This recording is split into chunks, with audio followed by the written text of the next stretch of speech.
তুমি সকালবেলা এরকম কেন করো গো? কি করলাম? হুম? মানুষের সময় গমায় বুঝে একটা কাজ করতে হয়, তুমি সেটা জানো না?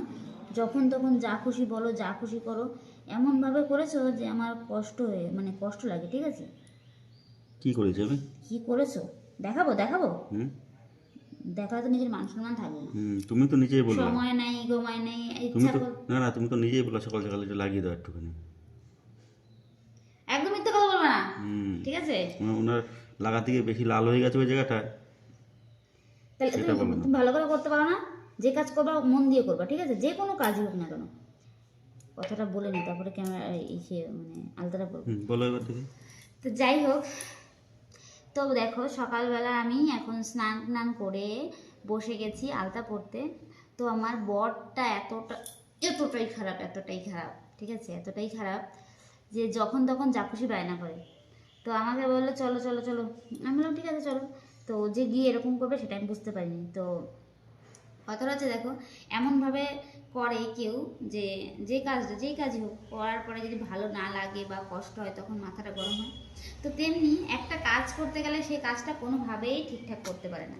দেখো পায়ের তলায় মলায় দিয়ে একেবারে লাল করে, দেখো পায়ের নিচে টিচে কীভাবে ছেঁড়া বেড়া করে দিয়েছে, ঠিক আছে? এমনভাবে লাগিয়েছে যে লাল হয়ে গেছে পুরো পাটায়, মানে আলতা পরার সময় ঠিক করে পড়তে হয় সেটাও পারে না। কোনোদিনও আমার জন্য কিচ্ছু করতে পারে না। একটা শাড়ি এখনো পর্যন্ত, একটা শাড়ি আমার জন্য নিজে হাতে কিনে আনতে পারেনি। কিছু বলবার? না, কিছু বলবো না। হ্যাঁ, শাড়ি কিনে দেয়, সবই দেয়, সবই দেয়, মানে যা লাগে সবই দেয়, কিন্তু কী বলতো, নিজে যে একটা বাজার থেকে কিনে এনে বলবে নাও তোমার জন্য এটা এনেছি, সেই ক্ষমতাটা এখনো পর্যন্ত এই ব্যক্তিটার হয়নি। যাই কিছু কিনে না কেন, সঙ্গে চলো কিনে দেবো, এরকম একটা ব্যাপার। তো এই জন্যই ভাল লাগে না। তো আজকে হচ্ছে লক্ষ্মী পুজো। তো আমাদের বাড়িতে তো আমরা পুজো করতে পারছি না, তবুও মানে কেমন একটা লাগে পুজোর দিন। তাই পুজোর দিন সকালবেলা সমস্ত কাজ করে স্নান করে এখন বসে গেছি আলতা পরতে। তো তারপর আলতা আলতা পরে টরে করবো একটুখানি, ঘরে তো পুজো করবো, মানে এমনি পুজো, মানে ঠাকুরের সিংহাসনে যে পুজো হয় সেই পুজো।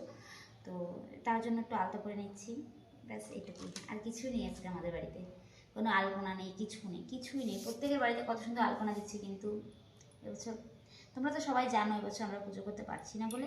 ঠিক আছে, আমার সামনের বছর করবো, অসুবিধা নেই। তো চলো, টাটা, সবাই ভালো থেকো। লক্ষ্মী পুজো অনেক অনেক আনন্দ করো, অনেক অনেক আনন্দ করো, অনেক মজা করো, সবাই ঘুরতে যাও। আর সবাই চলে এসো, আমাদের এখানে কিন্তু ভীষণ বড় করে লক্ষ্মী পুজো হয়। তো তোমরা যারা যারা আসতে চাইছো সবাই চলে এসো, আমাদের বাড়ির কাছেই কিন্তু কি বলে এটাকে, কি জানি, দরজপুর। দরাবপুর। আমাদের বাড়ির কাছাকাছি, খুব বেশি দূর না, দরাবপুরে কিন্তু ভীষণ বড় লক্ষ্মী পুজো হয়, লক্ষ্মীর দশমী হয়, তারপরে মেলা হয়। তো তোমরা চাইলে সবাই চলে আসতে পারো। তো আমরাও যাব, মানে আমরা মানে আমাদের ফ্যামিলির লোক আমরাও যাচ্ছি। তো বৃষ্টি না হলে কালকেই হয়তো বেরোবো। অনেক ঠাকুর আছে সেখানে, আমরা যাব, তোমাদেরকেও দেখাবো। আর তোমরা যারা ডাইরেক্ট দেখতে চাইছো সবাই দরাবপুর চলে এসো, অনেক মজা হবে, অনেক আনন্দ হবে। এখনকার মতন টাটা, সবাই ভালো থেকো। এবার আলতাটা পরে নিই, চলো বাই।